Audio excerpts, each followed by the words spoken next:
僕が釣りをしながら日本一周をする20歳の釣り旅人。日本中を釣り歩いていろんな魚を狙っています。今回狙っていく魚は自然界では北海道の一部にしか生息していない幻の魚と言われるイトウ。ご縁があってヒグマハンターの家に泊まらせてもらった。これがヒグマの手か。えげつねえ。それはさておき、釣り場に向かうとそこには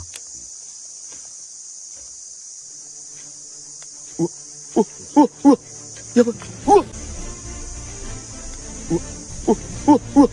やばい、食った、おっしゃ、マジか、